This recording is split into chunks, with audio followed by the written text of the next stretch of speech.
Peace, y'all. It's your man Dave with my brother Quest, the man bringing you all things marriage, paying you huge dividends on your investment in time with us.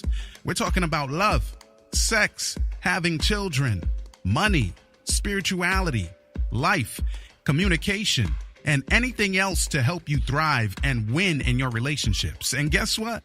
This is grown folks' business. So get ready to make grown-up decisions. You know why? Because marriage ain't for suckers. That's the name of the program. Marriage ain't for suckers. All right, let's get into it. Hey, yo, Quest, it's time to give the people something, man. What we talking about today? What up, y'all? It's your boy Quest. Welcome to another edition of the Marriage Ain't for Suckers podcast. I'm your host with the most, Quest, alongside my man, my man, L. David Harris. NMC.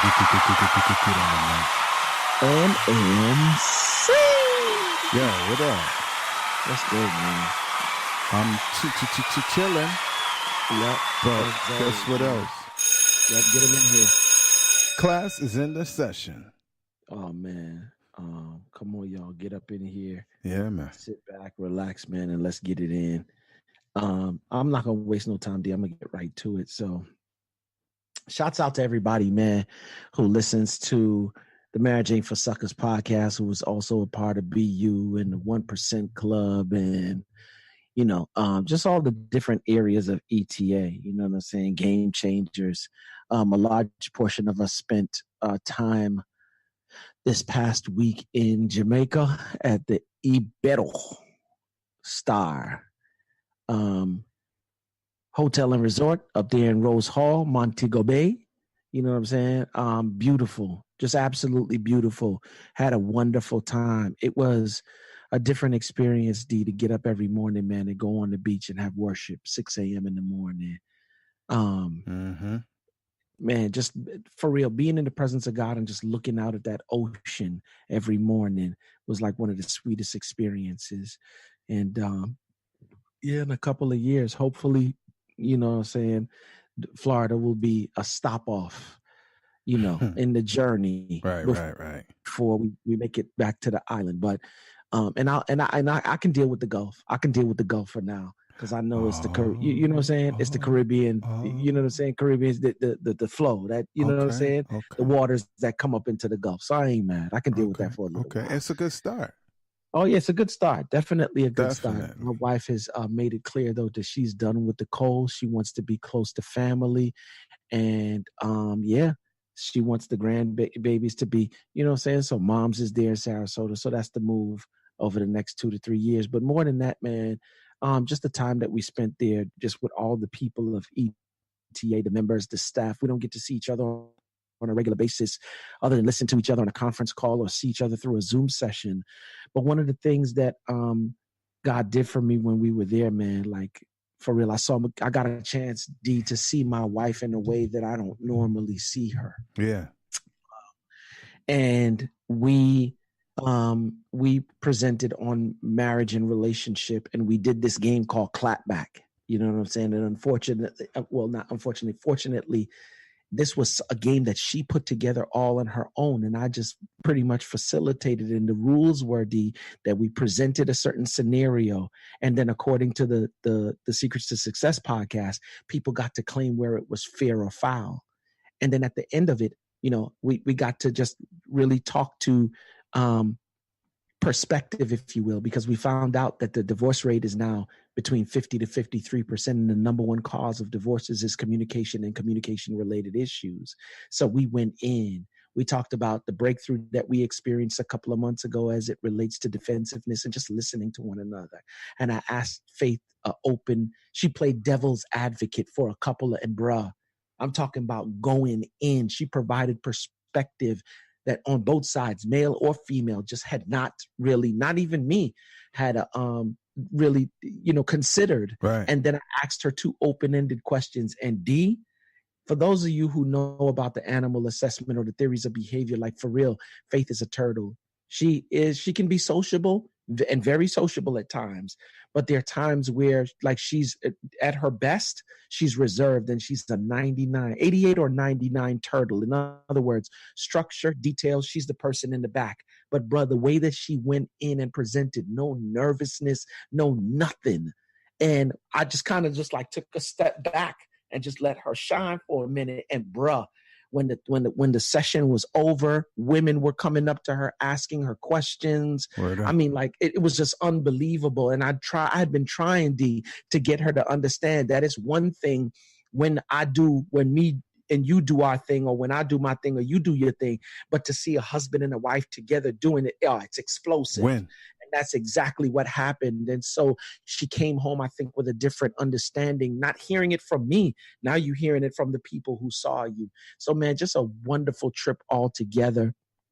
And just seeing Zoe get her breakthrough as well today. And we'll talk a little bit more about it as we get into the podcast. But yeah, man, just a wonderful week altogether. Man, I can't wait to see what else God has on the agenda for us, man. Word up. Yep. How things at the Harris forefront? Yeah, we good, man. I'm back to see the Queen, because when you came here, I dipped out to the Code for a few days to support a brother in the Bronx. Me and my man, who's also my pastor, went out to support this dude who's being installed in the Bronx. As a associate pastor of Grand Concourse, man. So that was a win. I got to see my sis and, my nieces. How's Lisa? She good, man. Yeah, man. Got to see my nephew, man. The dude, I can't say what I want to say on the air because y'all will misunderstand, but the dude is all right, man.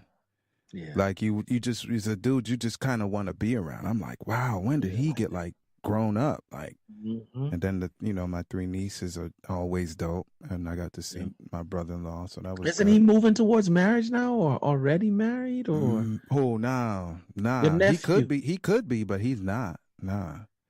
Okay. Nah. All right. Nah, that dude. I thought I saw some picture. How old is he now? Because I know he's grown. 23, man. Yeah. Yeah, man. He just one of them dudes. You like, yo, he stepped up. And he said something, and I was like, look. Like, who is that? Like, wow. Yeah, man. He got the thing, man. Whatever that, he got the thing. So hopefully he's a good steward of it and uses his influence well and appropriately, because he can move masses whatever way he want him to go, man. He just got that thing, man. Yeah. Absolutely. Well, shoot, let's jump off into this thing, man. Yeah. First and foremost, I want to big up ETA and Breathe University. When you want to succeed as bad as you want to breathe, then you will be successful. Y'all already know Breathe University is the brand new e-learning platform led by Dr. Eric Thomas. And inside BU, you get access to Eric Thomas along with all of his proven tools, strategies, and resources you need to jumpstart your greatness in one convenient location. Like, for real, guys, the trips that we take, the conferences that we go to, I'm promising you, when you get that information, if you leave the same way that you came in there after getting all of that rich information, then shame on you. Like, for real. No, for real, shame on you. Yeah. Like, I'd have to tell you, like, even not so much just the E is dope when it comes to, moving to the next level, personal development, right. Motivating you, entrepreneurship stuff. He's dope. But if you really want to see him at his greatest, like, for real, go to one of his services or go to see him like when he's operating in the fullness of the spirit. I promise you, bro, unbelievable. Saturday morning was the last morning that we had worship together on the beach, and I promise you, people left there crying. So, like, for real, just getting some breakthroughs. You know what I'm saying? But yeah, there's so many different things: on-demand video courses, mastermind calls, exclusive community, live events. You know what I'm saying? Countless resources, books and interviews. I mean, you name it, it's there. So if you want for information, I mean, there's 3-tier memberships. There's the Strive, Survive, and the Thrive. And like, for real, if you want to see Like for real, whatever you're trying to do, you're trying to go to the next level in business, you're trying to change your mindset and you just don't know how to do it. Like for real, this might be the place for you. And so if you want more information, man, please do go by www.breatheuniversity.com and get it, man. Get it. Go get it. Yeah, man. Get it. You know what else you can get? What? You can get deep. No. Yeah, this program is brought to you by Audible. Get your free audiobook download is what I was really trying to say, and 30-day free trial at www.audibletrial.com. Hey, you better laugh. You gonna make me /marriage. With more than 180,000 titles from which to choose. This is great. For your iPhone, Android, Kindle, or MP3 player, I want you to direct your web browser to www.audibletrial.com. /marriage. Yeah, and I need you to recommend an audio book for us so we can enjoy it too. Get it free. You can keep it no matter what. And let us know how it goes. And if y'all wondering what's going on, you gotta be in your 40s and 50s and from the Northeast of the U.S. to even begin to understand why we laughing indiscriminately about something I did not say. Cause it's just one of them things. You just have to be there. Yeah. Yeah, man. Yeah. Yeah. So Zoe is calling me, of course, and I can't answer her right now.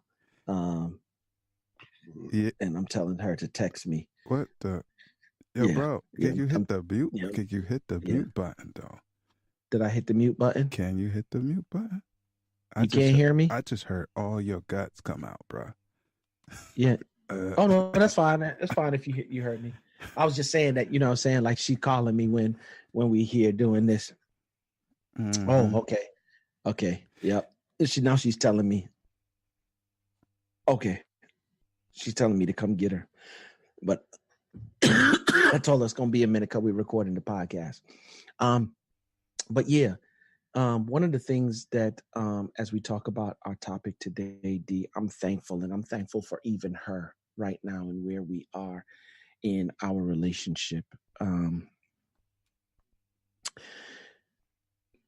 Zoe and I have experienced some rough areas because the way that her mom lives and the way that I live, and I'm not going to say her mom is bad or worse than, but the way that her mom's lifestyle is just not my lifestyle. We just live two different lifestyles. Mm-hmm. And so she's lived 15 years in that lifestyle. And last year, February, she's now been with us for a year. She's been living with me for a year. I just realized that, the difficulties that we face are not so much just related to her, but it's related to the way she was raised when she was living with her mother. And granted, I'm not, throwing her under the bus or anything. I'm just saying that her lifestyle is different. So now she's living here and it's made it kind of difficult.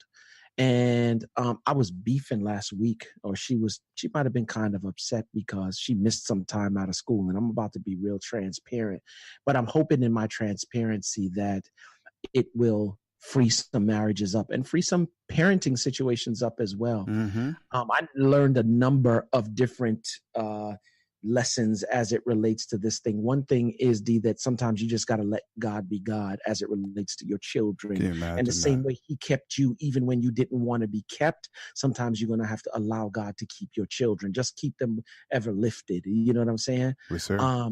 And so she had missed a week because we went to Mexico. My brother-in-law was getting married and we took her with us. And then another week, or the majority of the week, she missed because she had caught the flu.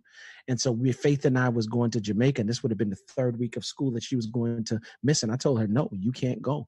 And then her mother called and was just like, yo, she can get her schoolwork. And a different mindset. Now I get it in terms of why she was going. She was going because her sister was very ill. Mm-hmm. She had been diagnosed with lupus. Mm-hmm.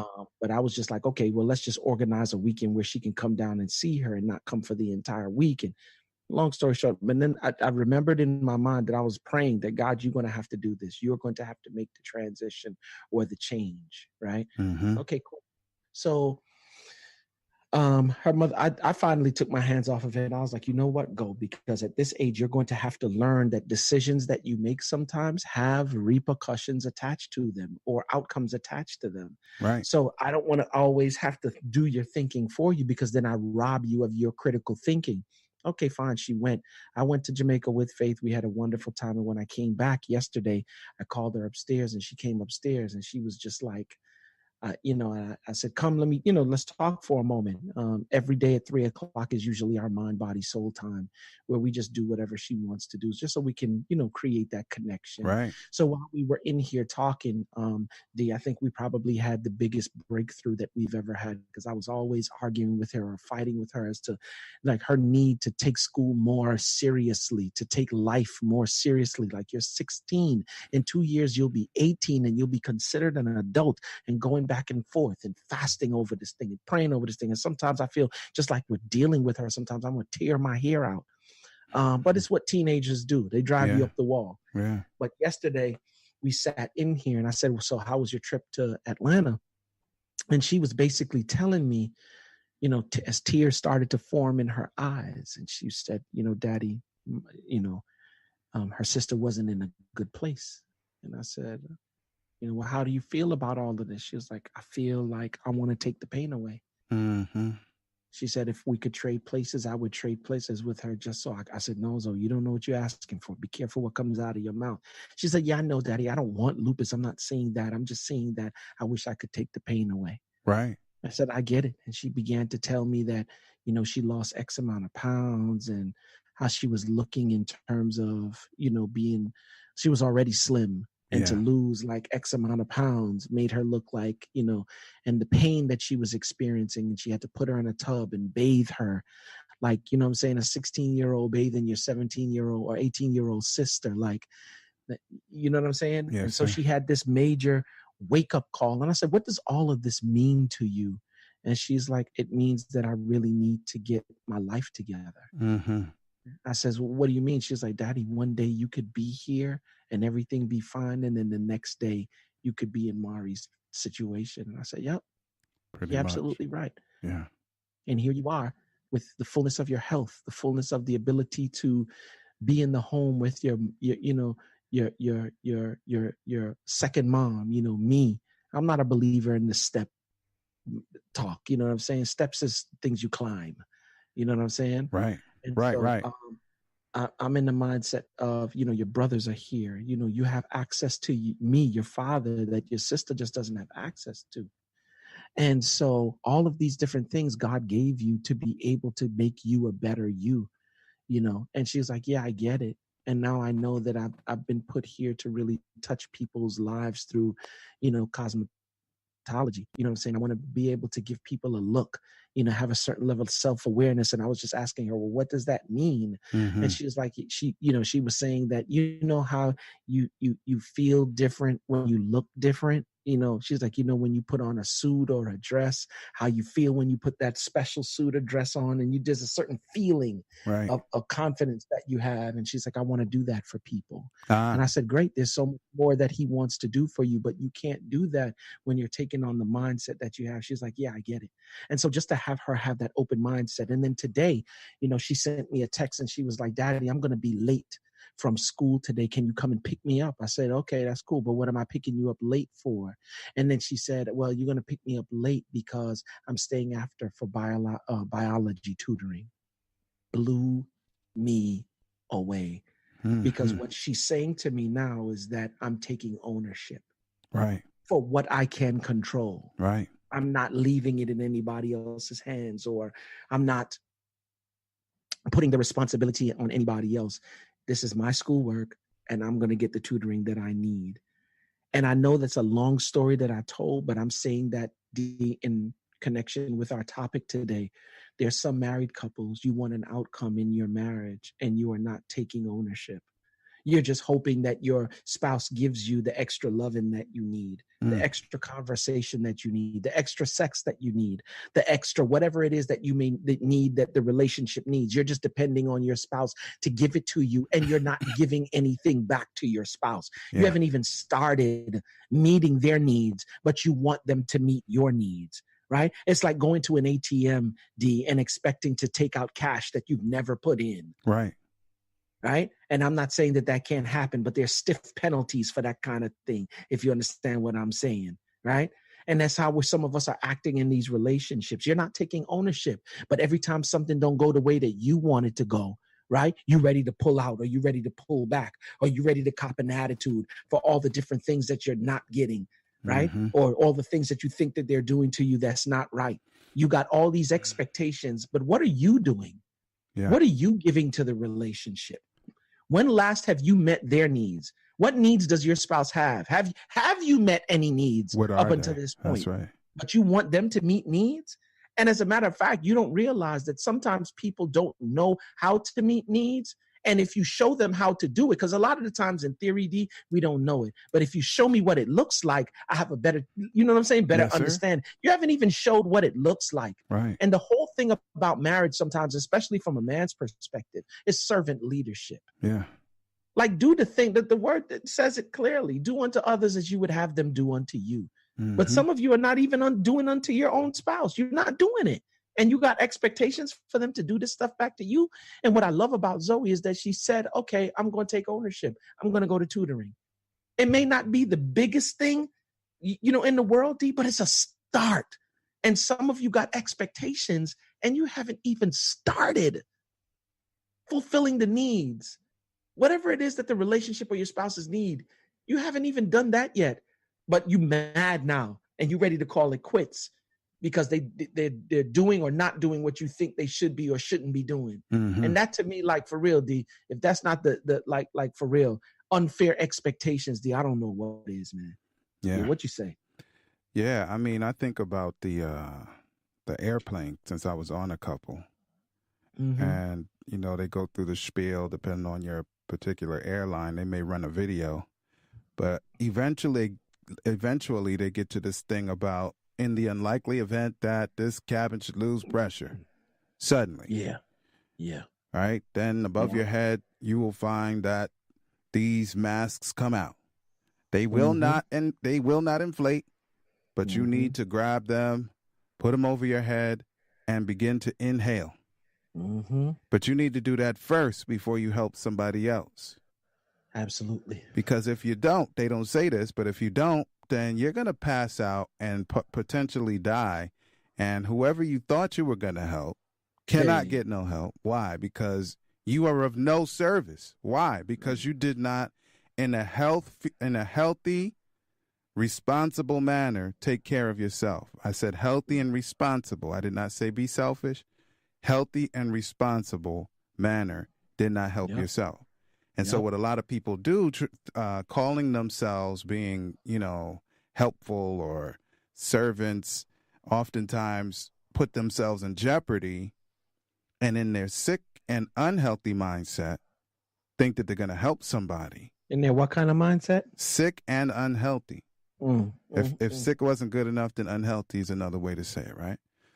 And so what happens is now we become a drain on the people that we think or suppose that we're supposed to be helping. Why? Because we have not helped ourselves first to become healthy contributors to the situation.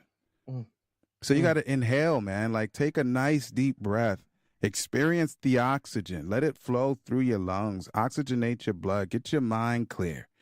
And then you can be of service to somebody. Get the energy that you need. Yep. And here's the funny thing. You entered into this relationship. You talked about being unhealthy. You cannot be unhealthy. Well, let me say this. Yes, you can. You can be unhealthy and be in a relationship, but you will not get what you want to experience from that relationship, continuing to be healthy and expecting somebody. Like for real, I realized something, D.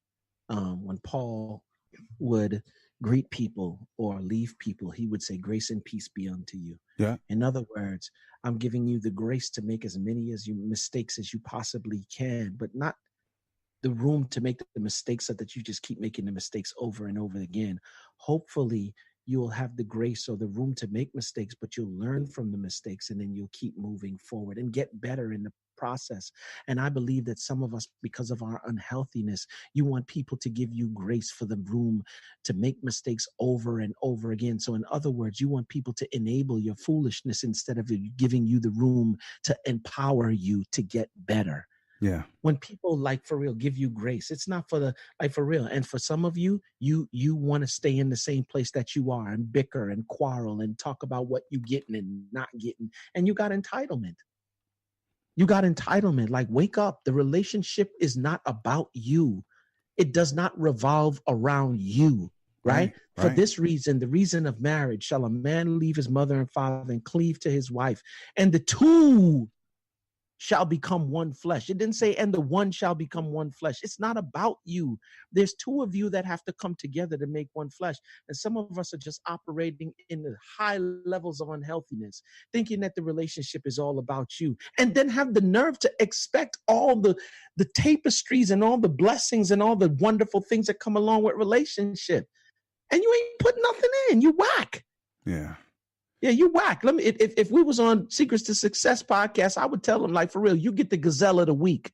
Yeah, because that's definitely not lion's behavior. You get the gazelle of the week. That's whack.